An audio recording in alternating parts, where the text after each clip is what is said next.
About, it'd be like Eudora, Baldwin, it'd be about 1 million people collectively. So pretty big city, about the 22nd largest police department in the country. It's a pretty large size department. When I was there, I had about 1,400 sworn officers and about 300 non-sworn personnel that worked there. I started there in 1993 and sort of climbed my way up the ranks. You know, it's a funny thing. I sort of try and tell people that you know, it's something that I always wanted to do. That's why I say that I believe in engaging our young people, if I can, early and often, because that's what sort of made me want to become the police. And I sort of kept that dream, and was able to live 2 dreams. First of all, you know, coming from where I came from, I was born and raised in what's called West Louisville, which is primarily where all the poor African Americans live at. You know, statistically, probably shouldn't have made it out of there in the position that I am today. So I'm very blessed to have accomplished what I have.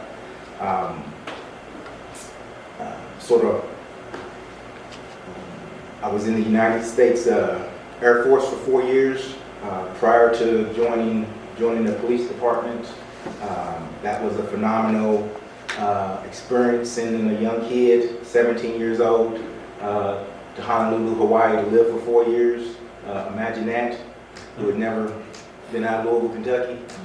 So that was a life-altering experience, and you know, you grow up really fast when you get turned loose like that. I think that really helped position me for where I am today. It really helped me learn the importance of growing up quickly, the importance of family, the importance of friends, and for me, the goal was you had to be 21 to become a police officer. So I was 17 going in, so my goal was really to never make the Air Force a career. But when I got out was the years that it was really interesting, because that's when Bill Clinton was president and they were downsizing the military. So they were paying people to get out of the military. So if you weren't like top of the top, they were paying you to get out.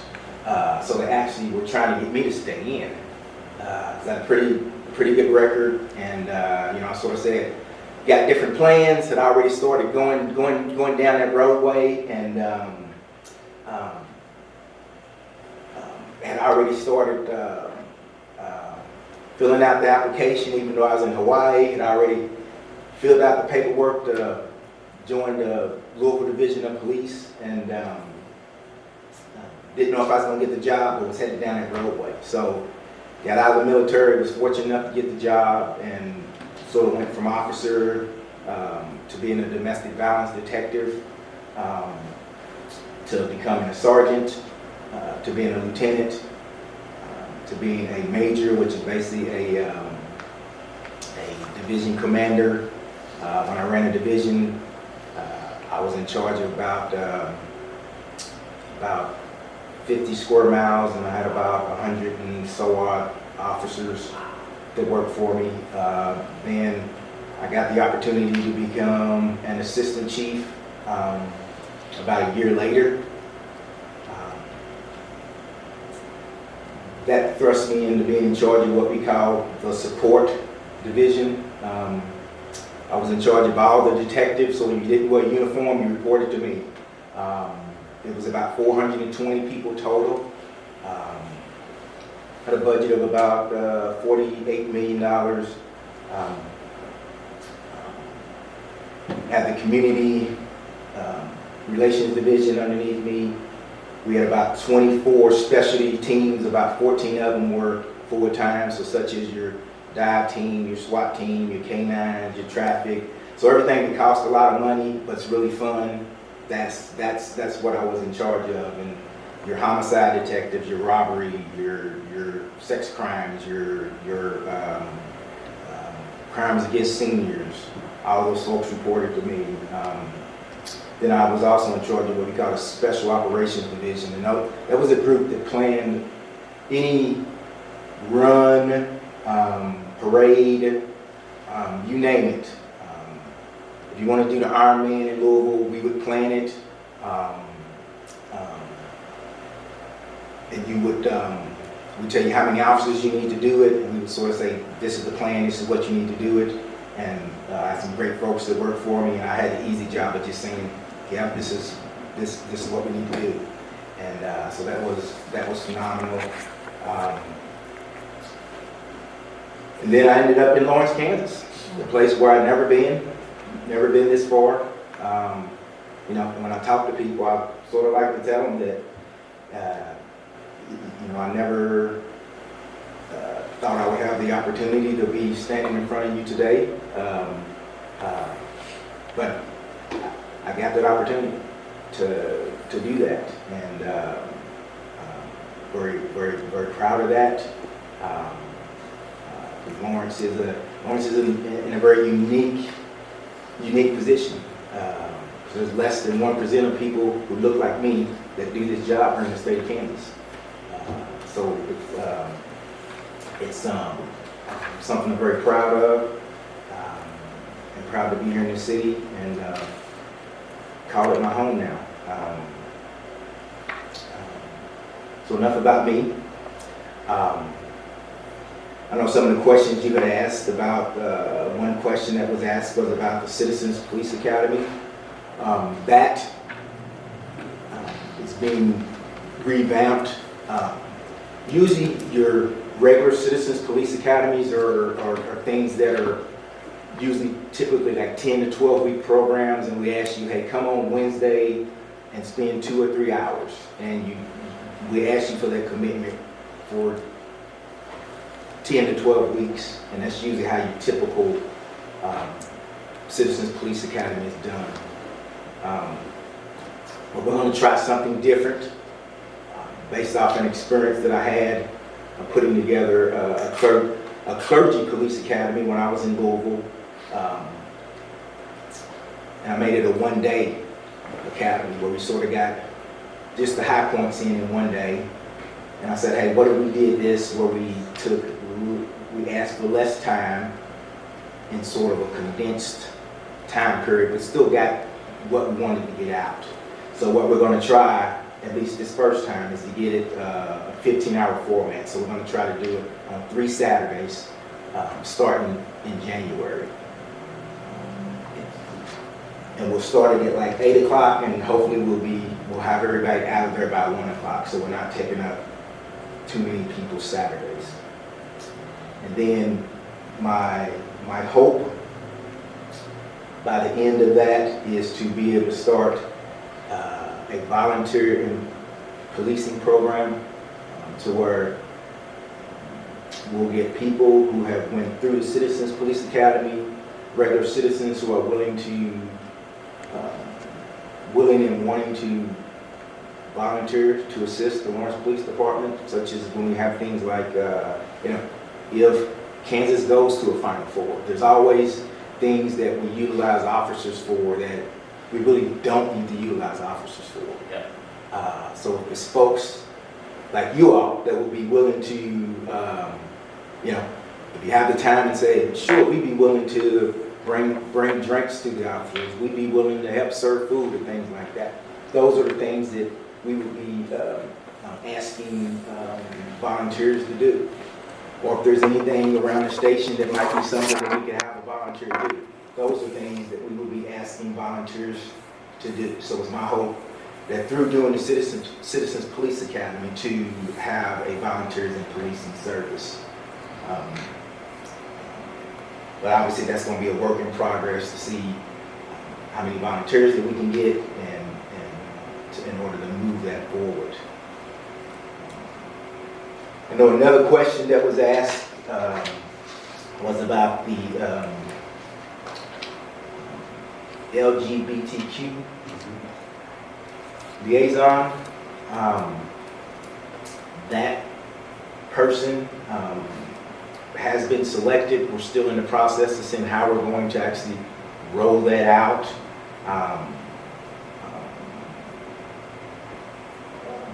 That person is Officer Amber Roden, is the officer that's going to do the initial work. Sergeant Dave over here will also be part of that.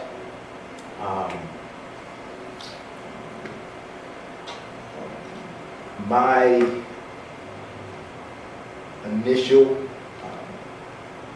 and I also sort of want to work with Casey Toomey is the liaison for the city, so I'm going to work with her a little bit on this too, to sort of see where we can coordinate and do some things maybe together, so we can maybe overlap some resources if needed. But obviously my number one thing with the liaison is that they provide that gap so that people feel comfortable coming to the police that may not feel comfortable, whether it's a report that they may need to file, maybe it's a report that they have filed. They can work through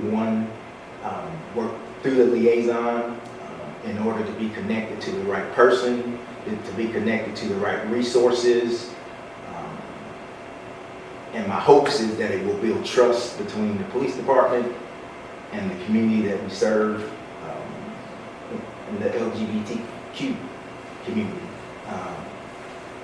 And I hope that it would help foster trust not only externally, but internally within the department, to where all members feel safe in reporting any and all issues, is my overall hope. And than anything that could be impacting them. But I also hope that this person can be utilized as an asset to conduct training for new police recruits. Because obviously, as we know, things are constantly changing. We need to keep up on those things. And that they can provide ongoing and updated training for our current employees. I want us to be able to enhance the livability and diversity and equity of initiatives for all of our citizens here. So that too is going to be a work in progress. We're going to see how the best way to roll that out will be, but obviously we've got at least 1 foot forward. I've already got some training scheduled with Kansas City, Kansas, who has a liaison. It's going to conduct some training with some shadowing to sort of see how they do, what they do, to sort of see if there's anything that we can incorporate.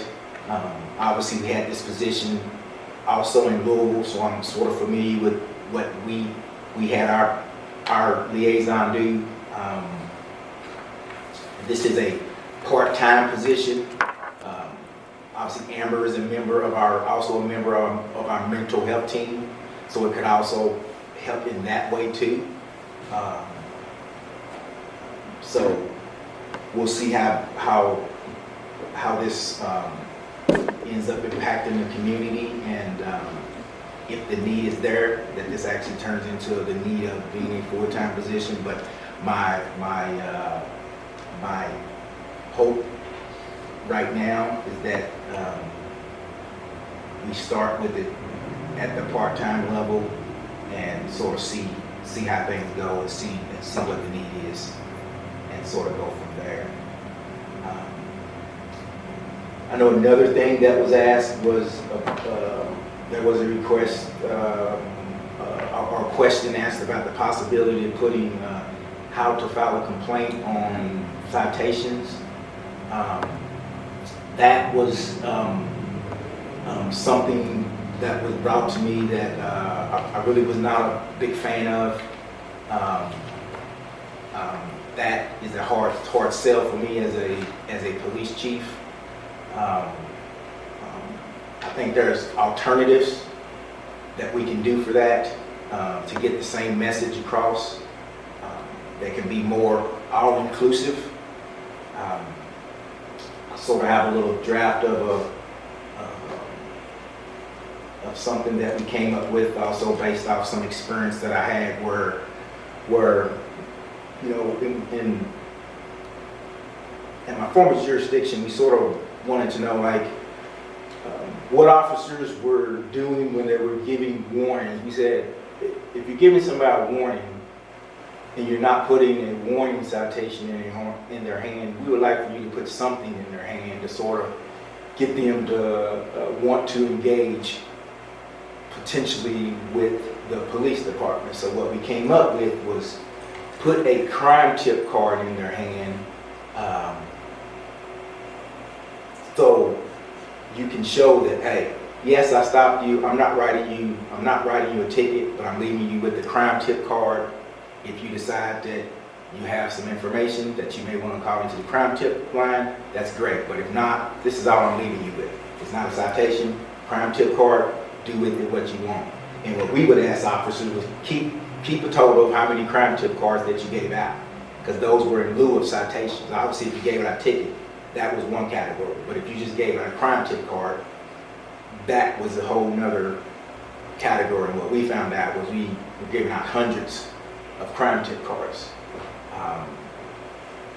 And when I thought about this, I thought about, well, we could sort of do the same thing here, because when officers take reports, they usually give a business card with their name on it, the information with the report number. So why don't we make a business card that's like a generic card where the officer will write their name on it, they can put the report number on it, it can tell you for emergencies what number to call, for non-emergencies what the number to the records department is, number to animal control, how to file a complaint on an officer, how to compliment an officer, how to call in anonymous tips, and also tell you what our website is. So this it checks a bunch of boxes, and it doesn't make the officers feel defensive, like, okay, if I give somebody a ticket, you just want them to complain on it. No, you can give them a citation, but you also hand them this card too. This is an informational card. And you can give it out with a citation, you can give it out with a ticket, you can give it out with anything. You can give it out if you just talk to somebody on the street, and it's not it's a, hey, how you doing? It can just be a regular conversation. Hey, I just want to give you my name. I'm Officer Burns. Here's the hours I work. If you need anything, here's a card. It still tells you all that information of what to do. And I thought that was a better idea, but still got the same point across, along with a lot of other things. So I brought a little draft here that I'll sort of share. Thank you. That's got to be a big cost. Just to Well, I give think it's just, no, I think it'll get scaled down. Yeah, this will be scaled down. This will be a regular size business card. Yeah, it just printed out big, but we already give officers cards to hand out, but this will obviously, and it will actually probably be a cost savings, because instead of printing officers' cards, personalized cards, now I can just buy cards in bulk and write your name on them. And it actually save me money in the long run too. And so that's sort of something that we came up with.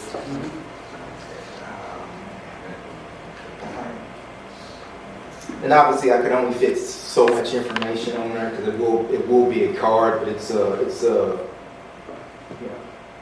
we put the dimensions to a card. So disregard that it printed out big, but those dimensions will fit all that information. That's got it. Yeah, because we did check that out. So I think that was pretty much the follow-up questions that I had. So with that, I'll take any questions or anything that anybody may have.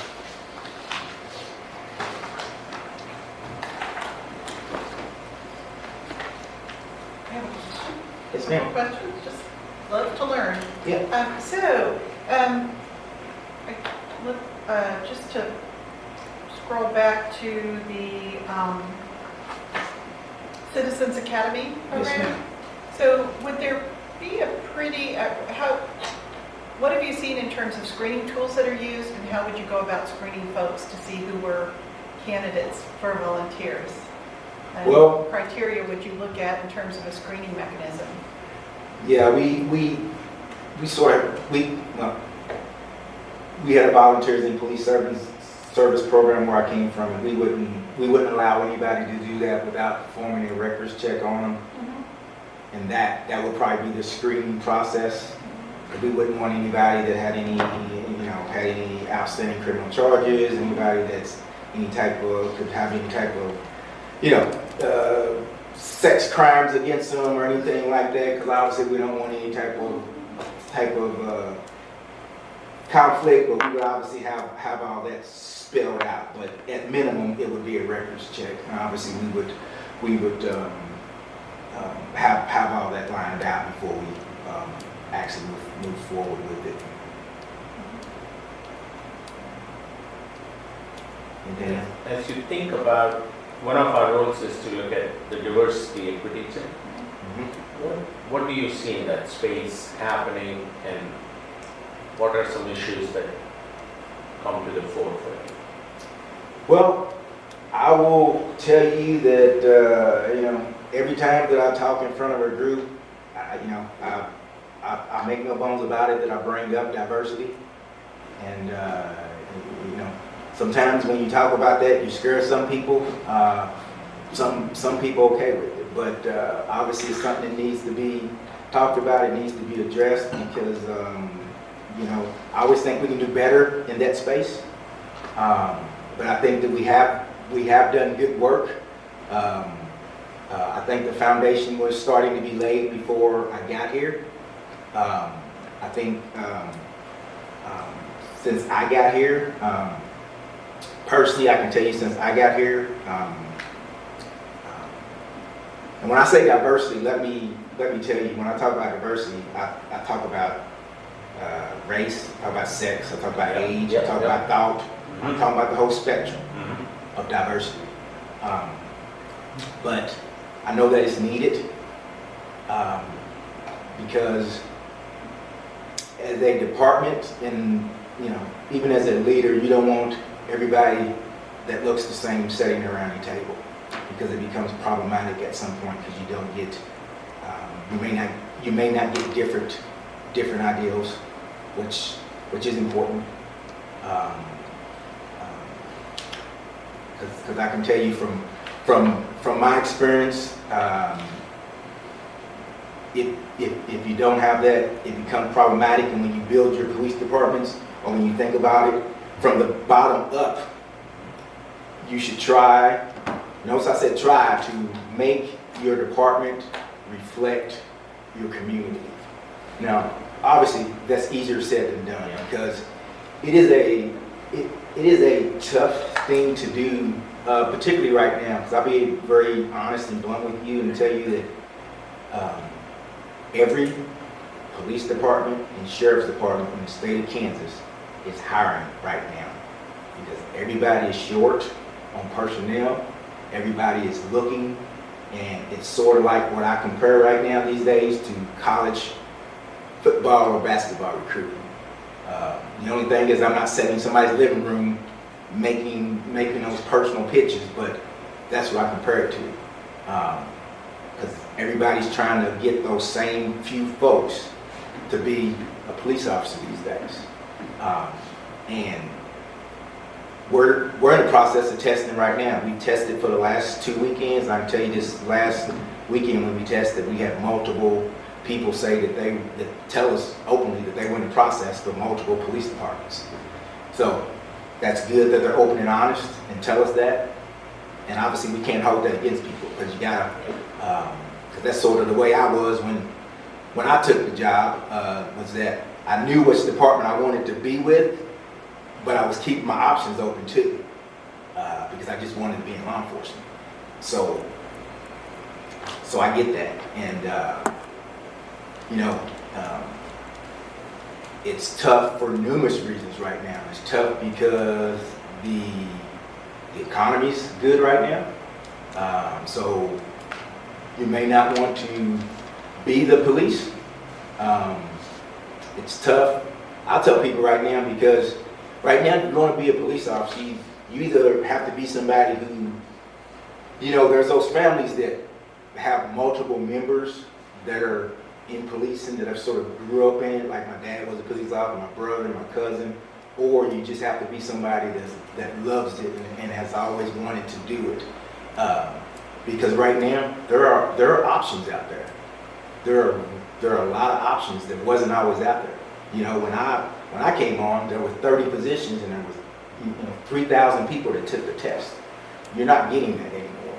You're getting, you know, if you get 40 people, if you get 40 to 80 people to come out and fill 10 positions, you're doing pretty good.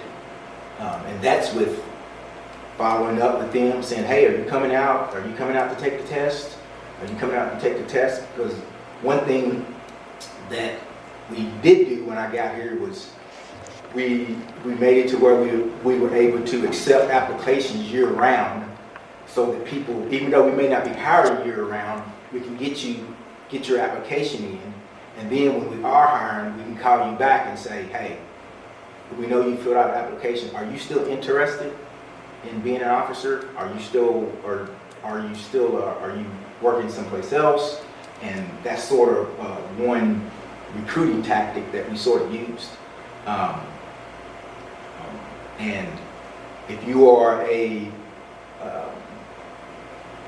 looking for minorities these days, it's even tougher, because it's fewer. And if you're a minority these days with an option, I don't know if policing is your number one option. You know, it's always been tough being the police, but it's even tougher these days. Particularly if you're somebody who looks like me. Why would you want to go through the scrutiny? Why would you want to go to the second guessing? I can tell you, even back when I got on the police department, there were family members who stopped talking to me. There were people who called themselves my friends who stopped talking to me. And obviously they weren't my friends, but there were women who would not date me because I was a police officer. There's just things that happen, and so if I'm a black man with options these days, I'm probably not going to be the police. And obviously with things going on throughout the world, I can't say I necessarily blame people, because you got to have that passion, and you got to want to do it. And if you don't want to, it's a mistake to even go down the path. But I can tell you that I'm committed to making this police department look different than the way that I found it. I have had some success since I've been here. I know I've been able to hire 3 African American males. I've been able to hire 2 Hispanic males, and I've been able to hire 12 females and 5 non-sworn females. So, but I think when you recruit diversity, you have to be very finite and definitive about what you're doing. Because I made it clear that that's our goal, and that I know you want people, but you got to have people that look different, and that I'm not necessarily willing to accept everybody that looks the same.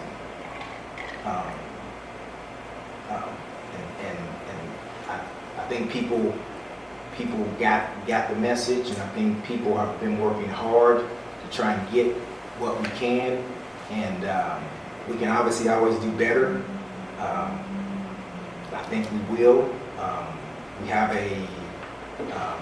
phenomenal gentleman that works in HR named Jeremy Denham. He's been working with us on some different ideals as far as recruiting, and I hope things like that will also assist us. But again, I'm committed to getting good quality people, because that's another thing you don't want to do too. You don't want to lower your standards in order to try and do something. You want to try and keep certain standards, but you want to get good people, and you want to get the diverse folks that you need, because people like it's hard for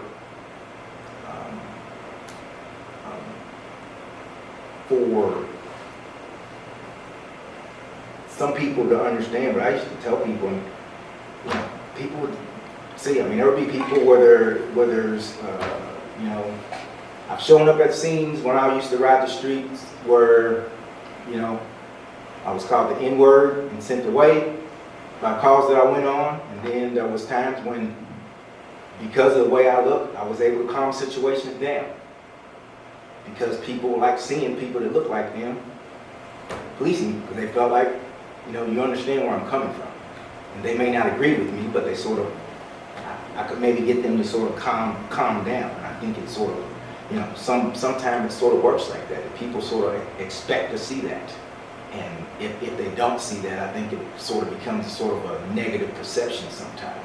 That people don't get it, that they don't understand, and I don't think that that's what we're about, and I don't think that's what any police department, I would hope, wants to be about. But I know that's not what we're about. I know that's not what I preach. But I appreciate that question. It's a tough time for getting folks. A follow-up to that. So recruiting is one thing. What about retaining? Do you look at your metrics in terms of how you retain the kind of diversity that you're bringing into the force? Yeah, I think we do a pretty good job on keeping people. I think that we can do. We were just talking about this the other day, actually, so it's sort of funny. We were talking about actually not only keeping people, but other ways to get people in the door, and then also keeping people also. But I think we do a pretty good job of keeping people, because since my arrival, most people that I've seen leave, with the exception of a few, have had 25, 27, 30 years on the department. And honestly, if you do that much time in policing, you deserve to retire. Policing wears on you like, I tell people sometimes, police work sometimes is like dog years. It wears on you like that. If you can make it 20-something years, you deserve to retire. And I never begrudge anybody that. And I tell them, I am very happy for you. I hate to see you go, because you hate to see experience walk out the door, and you hate to lose that. And but I like to see the opportunity to also bring new people aboard that have sort of been waiting their turn. But we do a pretty good job as far as offering, offering bonuses to people that speak, officers that may speak a second language, pay for 75% of the college. We do several things that other departments don't do, and that's sort of a retention. There's a step program in your pay. It's very rapid. It's up high quickly. Yeah, and that's one thing that Are you open for mobility within, then, with regard to that, or? Well, I'll say that there is some. That is something that I hope to work on.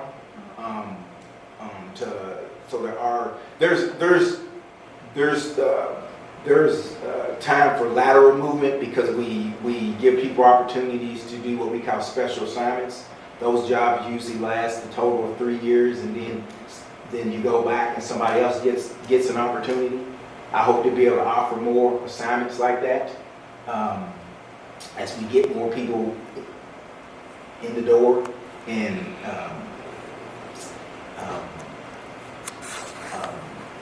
also, you know, I don't want to jump the gun, but I hope maybe there may be some other opportunities afforded too. Yes, sir. Chief, these minimum standards that you have, are those objective minimum standards? Well, there are state standards that all police officers have to meet that are set by Kansas Seapost, which is basically the governing body for all law enforcement in the state of Kansas. And then like KLETC, which is the school where we do our own police academy. We're one of five police departments in the state of Kansas that do their own police academy. They have standards. They have minimum standards. And I give you an example. We just recently raised ours. Like for the state, you have to have a 74 passing score. To be a Lawrence police officer, you have to have an 80 for a passing score. So we sort of tried to raise the bar a little bit because we felt it was necessary. The state academy is, I believe, it's 16 weeks. I believe it's 16 weeks. Ours is almost 6 months. So we sort of have them set longer. You know, and at the end of the day, I think the experience you get is better, but obviously you never really know how somebody's going to respond until they're out there doing the job and something happens and then they do the job. But obviously you give them all the tools to do it. Hopefully you react like you were trained, and but I think we do the things to try to turn out a better product. Anybody else? Are you going to be here for a little while? Because next on the agenda is to look at the chair's remarks and recommendations from former chair Tony Mitchell. And so there was a question I had with regard to that. Is that something we can address now, or will you be here when we get to that piece? I just want to be sensitive to your time.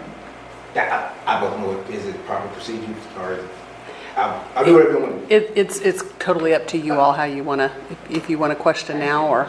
Okay.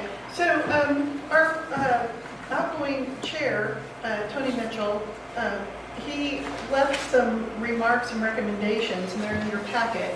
And in reading through it, he's making some recommendations. Thank you. Yeah. It's right after the minutes.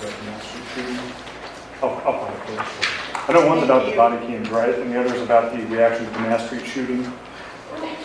Right. He makes some recommendations. The first is, looking at how to strengthen the outreach program. The second is I want to address number 2. I just have some questions about that. Please address this. The B one, or 2, state of Number the 2, yeah, the open and carry. So on the second page of that, number 2, he's suggesting that open and carry concealed gun laws present police officers with considerable stress and concern for their own well-being. And again, he left this for us to just, question, think about, in terms of going forward. So I just wanted to have you take a look at this and respond to it, if you would. He says, writes, first, the police department should consider how to make the public more aware of the threat felt by police officers, so on and so forth. And then secondly, City Commissioner Police Department should investigate the Citizens Academy, which again we've already addressed. So I'm referring to 2A, number 2.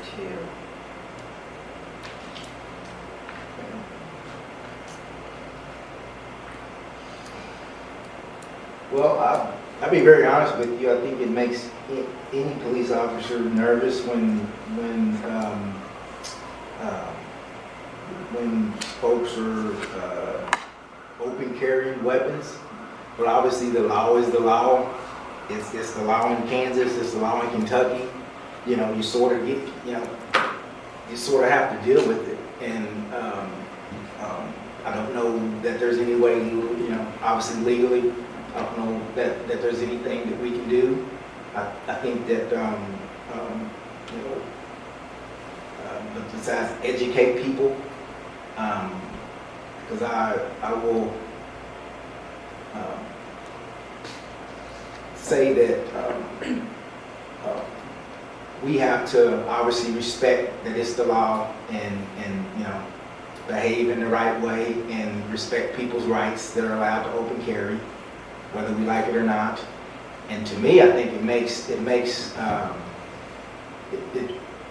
not only police nervous, but I know it makes citizens nervous, because I know citizens don't necessarily like seeing that, especially when it's you know, when it's functions going on.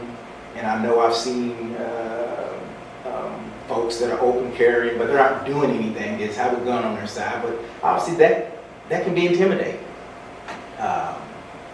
whether somebody thinks it is or not. And I would hope that anybody that's carrying a weapon knows what their rights are as far as using that weapon or not using that weapon, because obviously it's not carrying it, it's what you do with it. Because obviously if you do something that's not justified or not right, you know, there's consequences to pay. So that's a tough question, besides just saying trying to educate the public on the laws that are on the books as far as open carry, and maybe trying to explain to people a little bit more as far as how we would like, you know, and I don't want to I don't even say cooperation, because you're allowed to open carry. So I don't even like to even use that term, because it sets up a conflict that really doesn't need to be there. Now obviously if you're open carrying and you commit a crime, or we have probable cause to believe that you've committed a crime, then that's a different story. But if you're just a citizen walking down the street and you want to open carry, yeah, it's problematic, because it scares people, and a lot of times we may get a call or could get a call, and you know, there's just not a lot that we can do about it. I know that here recently, with all the mass shootings and stuff that have been going on, I know there's been a big push to tell people, hey, don't bring your weapons in our stores. But I know that I've seen those signs on stores for like years. I just don't know if people really pay much attention to them. Where it'll have the picture of the gun and have the red circle with the line through it. I just don't think people really pay much attention to it. But now people are being really vocal about, yeah, we don't want you carrying weapons. So I don't know if I really answered your question. I appreciate your response to that, because I wasn't sure, you know, I thought about, we're going to address this, and I really wanted your response to that prior to getting there. And I guess I'll ask this, legally, did I hit all the right terms? One thing that made me think of, though, is CLETC, which is the state academy for police recruits. They had some literature a few years ago when the open carry laws came out that said that shouldn't affect the officer's job, that when an officer encounters somebody who has an open firearm on their side, the officer is allowed to take that temporarily while they conduct the stop for safety reasons. So even though you can conceal carry and open carry in Kansas, it doesn't change Terry frisks like we've talked about in training last year. So that offers a little bit of comfort. I think it's a good reminder for officers. I was just going to comment that I would just think, you know, to your point, Chief, about education, I mean, different ways you can obviously get that out to the public so you can look at different ways. I like this. Yeah. You know, this I do too. I like this idea. This is very positive. You know, that's a conversation. you know, like you said, for informational, so whatever that situation may be, you can walk that right into a conversation. Yeah. That's Agreed. No, I appreciate that, because that's sort of what I thought. I was like, yeah, this is more, you know, more general information piece, and I think it will be more, you know, maybe you really don't know a number. If you want to file a complaint, there's a number. Maybe you want to give a compliment. There's a number. Maybe you might need to call Animal Control sometime. There's a number. So we have all that out there. No, I appreciate you saying that. Yeah, agreed. Well, Any other questions or? No, I just want to say thank you so much for Yes, coming thank you. presenting all that you did, being a part-time liaison selected, and Yeah. all that you're putting there. Absolutely. I do actually have one, going back to talking about the numbers and staffing issues. It seems like this Citizens Police Academy, its success would be based upon participation. Do you have any indication about public demand or willingness, or is there any particular buzz or anything that would? well, that's a good question. We will start pushing that out, advertising that we're having that. And you just really never know, because what I always learned with the academies is, and how I always did it was like, we asked you to RSVP, but as any of you that may have had parties or anything, you sort of know how the RSVP goes, right? Because what my experience would always be is I would say, okay, the place we're going to have it at, I can only accommodate, the number will usually be about 50. And I'd be there checking off names of the people RSVP, and then there'd be about an extra 40 people that show up.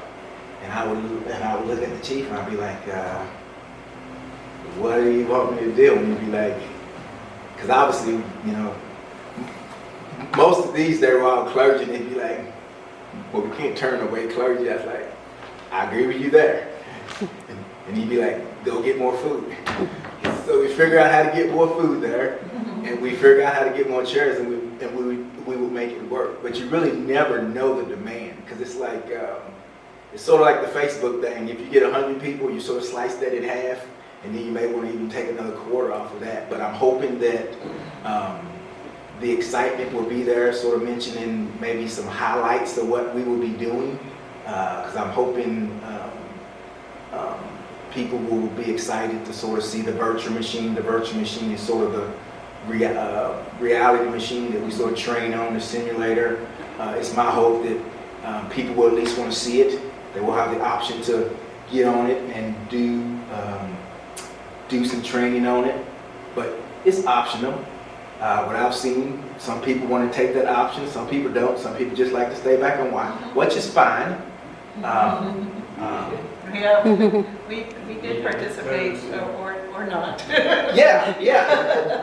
And that's what I like, because I sort of get, me personally, I usually get a good laugh out of it, because, usually the results are usually the same, and I usually get people coming up to me saying, wow, I didn't know that the decision making was that fast. And I was like, yeah, doing nothing's not an option. You either got to figure out, I got to do something, or this is a situation where you can de-escalate, and the decision is to do nothing, but you got to make a decision. And so my hopes is when we put out some of the things like that, and that we'll be talking about some of the CIT and things like that, that will get some people interested. And we'll see. If I get, if the first time if we get 10 to 15 people, I'll be very happy. And then what I hope is at the end of that, we give you a critique, so to speak, and you sort of give me some feedback, what you like, what you didn't like, and maybe you say we loved it all and we leave it the same, or maybe you say, you can probably make this part longer, because that's what I would always find. They say, we love this part probably needs to be longer, and we would try to make it longer. I'd say this part was okay, and we sort of either did away with it or sort of made it a little bit shorter. So that's the type of feedback that I'm hoping to get. um, get from it. And maybe people say, we don't like the format. Maybe people like the longer format, but that's the type of feedback that I'm hoping to get. So I hope the demand is there because I want to bring the community in for a sneak peek or preview at some of what we do, because a lot of people don't really have that experience. Some people don't want it for numerous reasons, and I'm okay with that. But when you get the opportunity to come in and just sort of look, and then obviously my request also at the end of the police academy is please sign up to do a ride along, because I think those experiences are also eye-opening for folks too, to sort of see what the officers sort of deal with on a daily basis. Will also be a request that I will make. If you would like to ride, I would love you to do so. And so we'll sort of see, but I'm hoping it will go well. Great. Thank you. Yes, sir. Any other questions, comments? If not, thank you so much, Chief. Thank you Really so much. appreciate you being here. Thank you all. Appreciate it.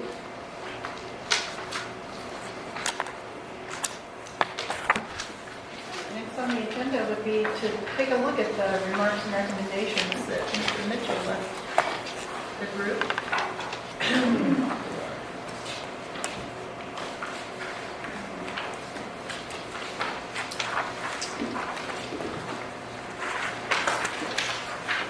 And you've had a chance to kind of glance at it and can have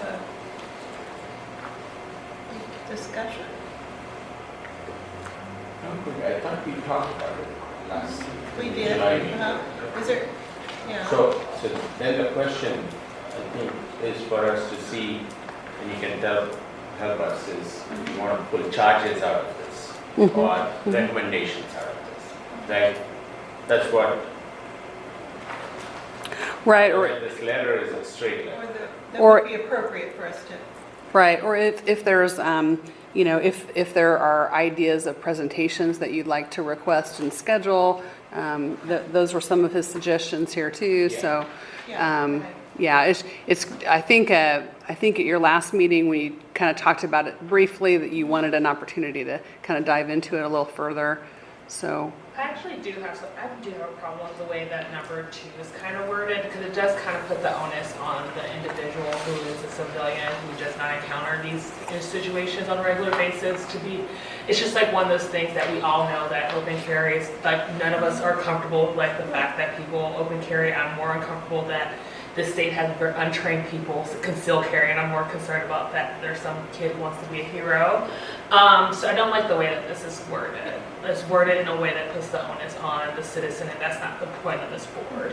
It's the point of this board is to review things and not put the onus on citizens in the city. So. Yeah.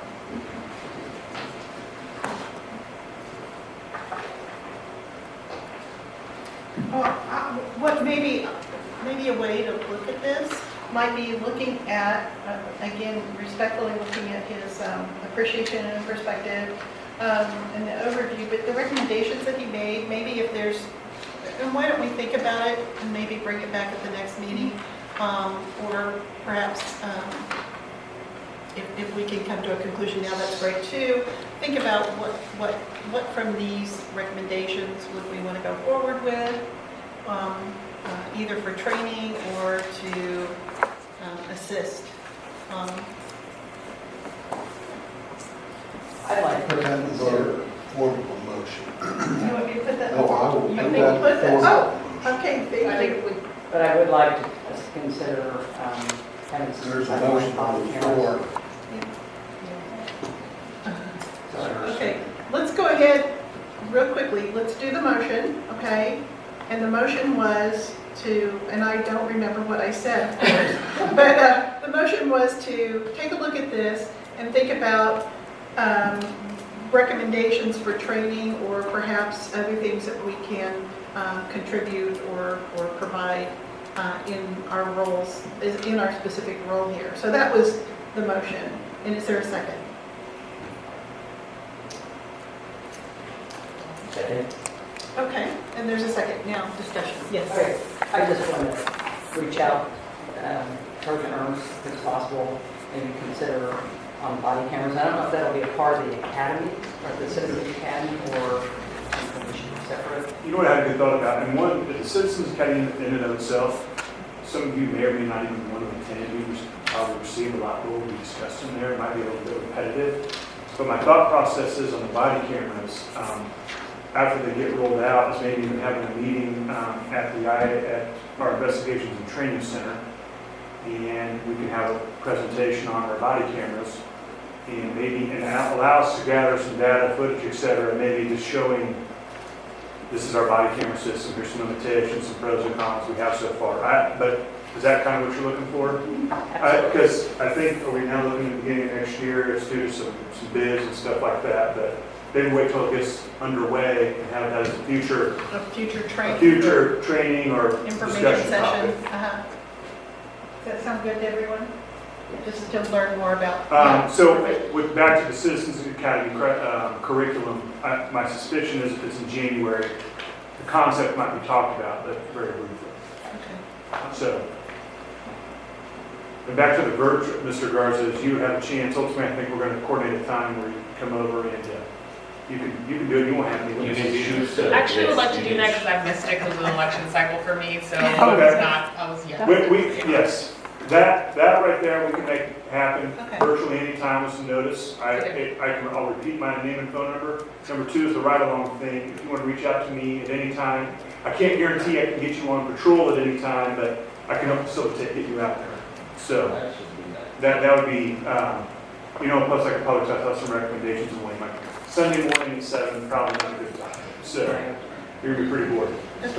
Okay, so why don't we go ahead and wrap up that motion and then talk nuts and bolts, okay? So, all those in favor of the motion? Aye. Okay, all on the same side. All right, very good. So it sounds like nuts and bolts have already started. So we're talking about a potential for a ride-along in terms of learning. We're also, right? What I'm getting at, and I apologize. Okay. We're moving on to what I just said. I get it, yes. If anybody wants to reach out to me, and I'll give you my contact information again if you don't have it, Okay, to go on a ride-along, please do so. okay. And, just please do so. And we'll work on getting you out. And then The second opportunity is the training. the virtual that we were machine. talking So about. ultimately, Maria and I should have noticed that she showed up, but we're going to sit down with him and go over the legalities of the board. I'll give him a brief overview of VOPA, and I think I'll have access to one of our use of force trainers to give him a brief overview of the use of force training and seeing. In the meantime, we can work out a time, whether or not it coincides with when he's there. We'll get you on the virtual. To go to? Yeah. Frankly, you call. I'll just call you. Please call me anytime, and with a decent amount, we can work out something within That works. Yeah, it'd be very easy for me, because even I'm down in the training unit, and so a lot of those guys and gals that I'm. You're with the band, so you can get me. I'm with the band, yeah, these are the exact guys. All right, another is the talking about ongoing briefing or status or understanding of the body cameras, right? Would be the other going forward. Yeah, so my recommendation for that is wait till we get them rolled out, and it might even be a year from now, to where we would come back and have a training with the board on that. Okay, We'll get the body cams, sort of okay, under our feet, if you will, good. and then we can show you our body camera system. Mhm. So, is that what you're looking for? Yeah, I think so. I think we're generating a list of things from this and what resources you have. Any other recommendations or ideas that this might prompt or generate? So there's we and there was one had outreach program Right. can be strengthened by identifying minority centers. We've talked about that. We have talked about that, but I would also, and I would put a bit of bonus on you, is because we know what we do know, but we don't know what we don't know. Yeah. And so, Okay, you folks identifying leaders with any sort of community and or, as the former chair put it, minority centers of influence. You have that long list of things we do take part in, but I guarantee, and I'm sure you've even identified some things that we're not doing. right. And so if you can pass along, like I said, Stephanie got us in touch with a couple of people, so We don't know everything, I admit that. I like your terminology, centers of influence. I think. No, it's not my terminology, I'm using the former chairs. Oh, the So- former chair's Yeah, center of yeah, yeah. influences, because So- I hear young people saying influencers, Yeah, it right? sounds totally different, Who like are your social media. influencers? Yeah. So, yeah, but You know, it's because depending basically, upon, just showing up and knocking on Yeah. the door and saying, here, there's an element of, if you folks have inroads to certain groups or leaders or whatever, that would all be much appreciated. okay, so that's something really we can work on, 1B, right? Just identifying and sharing and make recommendations And in typically, terms of, And, yeah. do you have a canned presentation or a boilerplate of when you go to minorities about what you do, what you don't do? How long? I'm not one of the folks that goes to the public presentations, so the answer is I don't know. Okay. And I'm assuming, kind of a policing term is the situation dictates the tactics, and it's probably, depending upon who you're going to go talk to or what you're going to talk about, dictates, what the speech is. So, and even, is, I could imagine, depending upon what the crowd is, what people want to know about, we could talk about that and or open it up for questions. So, And how much lead time do you need for these? I would say the more the merrier, especially depending upon what the topic is. Sure. I mean, I can't speak for the chief's schedule, but, it just depends upon who would go and speak. Yeah. And I guess as I'm thinking about it too, these may not be cold calls, so maybe some transitional kinds of things from this group or other folks that we want to recommend that can kind of bridge into communities. Without a doubt, that's kind of Yeah. back to what I was saying about inroads. Okay. The idea of just showing up to some groups of people saying, hey, we're here to help, even though we might be genuine in that thought process, it might not be perceived that way. So Yeah. it's sort of, hey, I know a couple of cops, do you mind if they come and talk to your group or whatever? And so that would be the preferred route. Okay, No.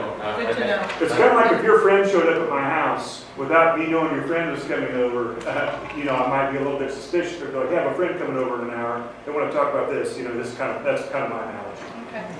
And to that point, I want to say, I acknowledge the chief coming to the event that we organized, that was a minority organization. And I unfortunately didn't have a mic to put in front of him. But that's the kind of thing, planning, a little more planning would help us do that. So give you a 5-minute pitch, Mhm. talk about what we do, how we interact with minorities, and how they should feel comfortable talking to us. That's all that's needed. So we'll see.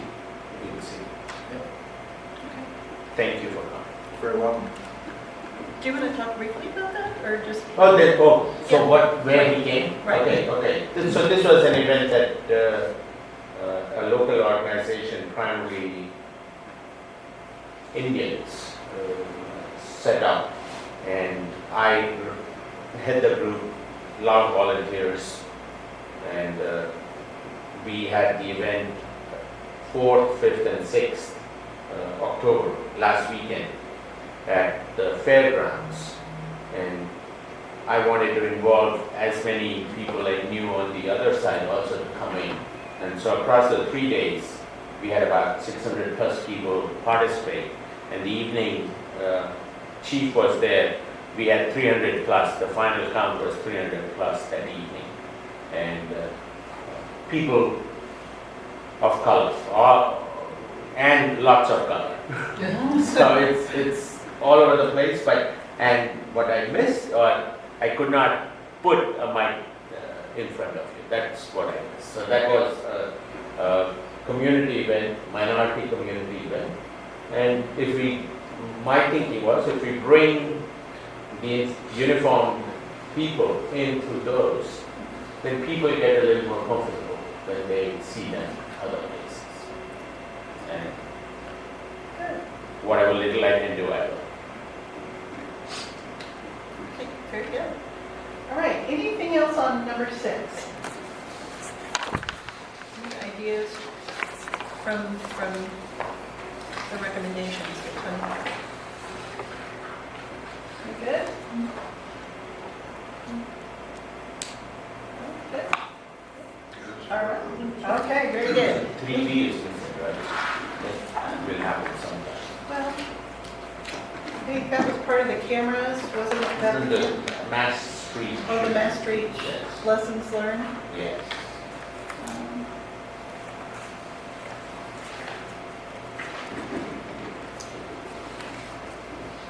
Okay. What about that? Is there something, is there an interest or is there an opportunity for a debriefing from the past? I guess the case has ended, is that correct? I believe it is. Yeah. Okay, so, Yeah. I don't know,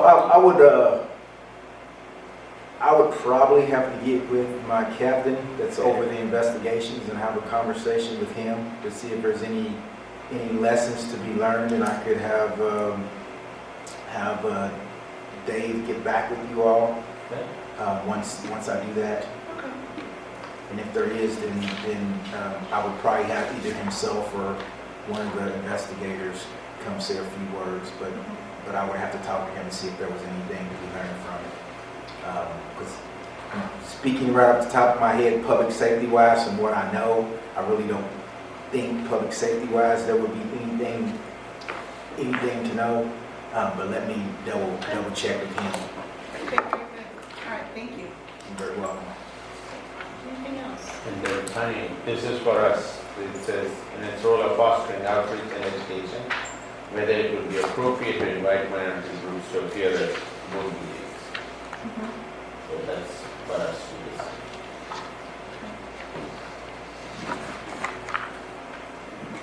And if we decide, then we need to at least bring a couple next year in the Jan and the April, one each. And then you have to ask the question, what's the kind of interaction? Are we just telling them there's a group that is looking at it, or maybe that's another chance for the police to talk about what they do in terms of community reach. I would argue what you're talking about there probably goes back to what we originally talked about, where if we make some inroads or just set up a meeting, but I don't know if the board meeting would be the place necessarily for community engagement. I'm not saying that it's appropriate, it's just probably not the best forum. Okay.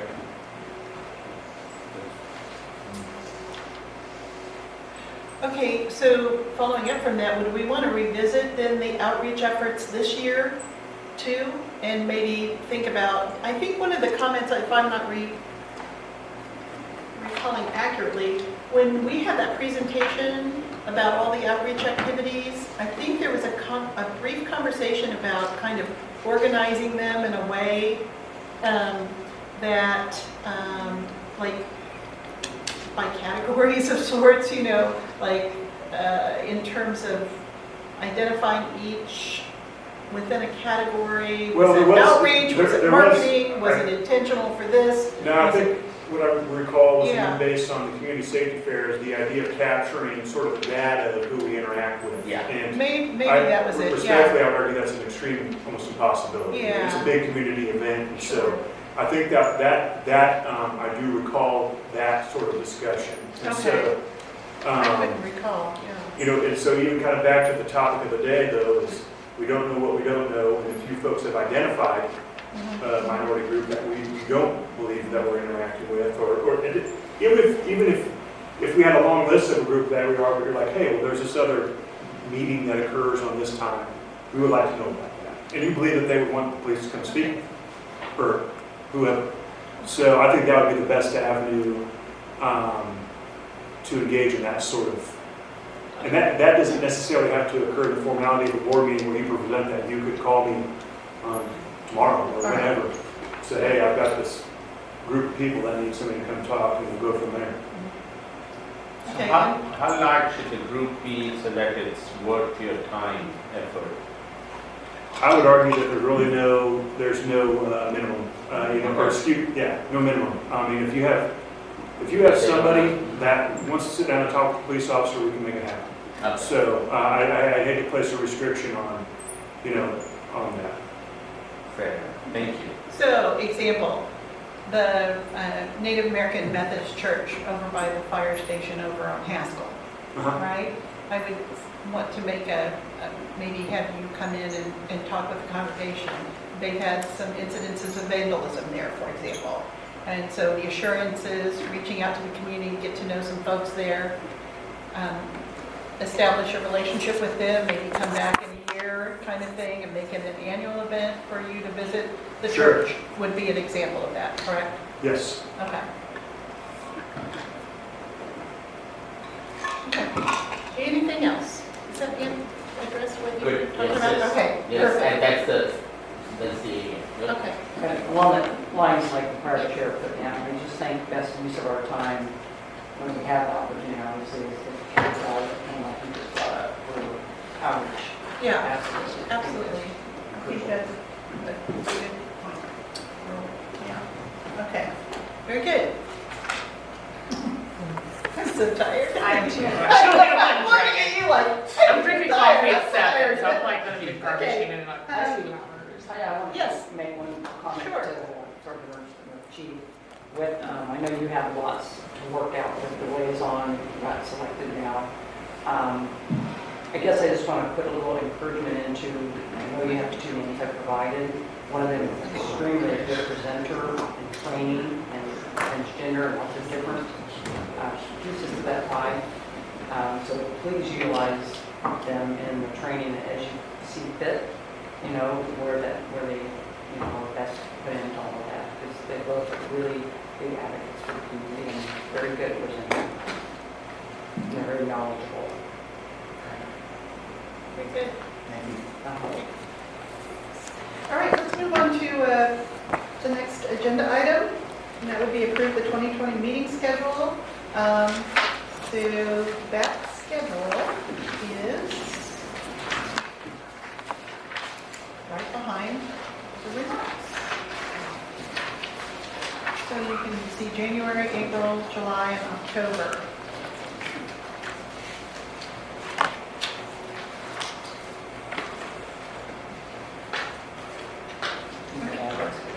Is there a motion? Yeah, fine, okay. Okay, second? All right, motion has been made and seconded. All those who want to approve the agenda signify with an eye. Aye. Same sign. Okay, very good. And is there anything else we need to know about the schedule? That's it. Anything set? We appreciate you doing that. It helps everybody, I think, have a good calendar. Now we The know what only to thing on expect. the calendar for clarification is the Citizens Academy in January, 3 Saturday. Do we have dates for those, all 3 consecutive?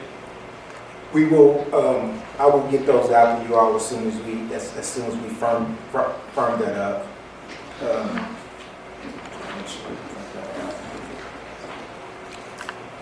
I know we did have January dates picked, but I'm hesitant to tell you they were in a row. Later also is June. I will get that out to you all. Pass them on. And that's fine. All right, very good. Okay, next on the agenda is number 8, quick updates of the police department demographic report. I guess in summary, it kind of speaks for itself. Yes, You know, it's up to you folks to interpret the data as you see fit. I just want to bring up a couple points, and I'm very sensitive that people are tired, so I promise. I know, no worries, keep going. No, No. so, one is I'm not what I want to say, a census expert, but I was informed that the information is not necessarily the most accurate, but the most timely. You can deduce what that means. So, with that being said, and I know it's not an exact one-for-one, but I got the information from HR and the information from, and I don't even know her title, but she's with our City Hall staff for the 2018 numbers there. A couple things I want to point out, and this kind of even parlays in Chief's discussion earlier about hiring, et cetera. So you see, and that truly is accurate, we have 141 commissioned personnel right now. I believe our authorized strength is 154, showing we're down 13. To add on to that, I'm just doing a little bit of PR, but we have 10 in the academy. So essentially that means we have 23 people that are not out on patrol right now, which really virtually equals almost a whole patrol shift. So it's just kind of a little bit of food for thought. going into this current hiring process, we had 90 applicants. And we've already gone through 2 testing dates, and they've been doing the phone calls, which is a new, and I argue a wise thing, but reaching out. So we're expecting, out of the 90 applications, 45 people to come test. About 85% of those people now traditionally pass the test. And with that being said, I don't know what that equals, but you really didn't end up about half of those that are qualified. I'm not saying you want all of them. So it really is, that is very sparse. My first year in the training unit, we had over 300 applications for one academy. So now we're down to less than 100. We are running 2 academies a year to try to keep our ranks full. But it's also somewhat diluting the hiring pool as well as everybody else's hiring, like the chief mentioned. We're getting a little bit more creative as far as hiring experienced officers, 4 and 5. Frankly, we've had some people with several years on that we bring them on at a higher rate of pay to immediately fill. They only go through a quick 2-week orientation and they go straight up to patrol. They do right with the training officer. It's not that quick. But so it's a very real thing. We're also now looking at when people come and apply, they go and they take the test and they pass, and they're tasked with turning in their background packet. And we're recognizing now that people are in the middle of other hiring processes. And instead of following these rigid timelines that all police departments used to do, including ourselves, today we brought somebody in on our own to interview them to try to speed up the process of that, because if we don't get them, somebody else will. It really is sort of, it's a battle for people, a big time battle. And so I don't see this ending anytime soon, but that's kind of my anecdotal side note from the demographics. And so, but the demographics does play into the hiring pool of, it's not like we're sitting with 100 qualified applicants and deciding and reducing it down to the 10 that are in the academy. It's kind of like, we have 13 spots in our next academy, and I'll be surprised if we actually fill those 13 spots. Yeah. I really appreciated those remarks that you just made, but certainly the ones that were given by the chief as well, in terms of Everybody is aware of the cause of the department looking like the community, but it's the reality of just getting anybody to come work here. It's extremely difficult. yeah. And that, and then also on the race and gender makeup of our bias-based policing instructors, currently down to one white female. As of about a year ago, there was a group of 4 people, and I didn't know who it all was at the time, so that's why I said I'll have to get back with you.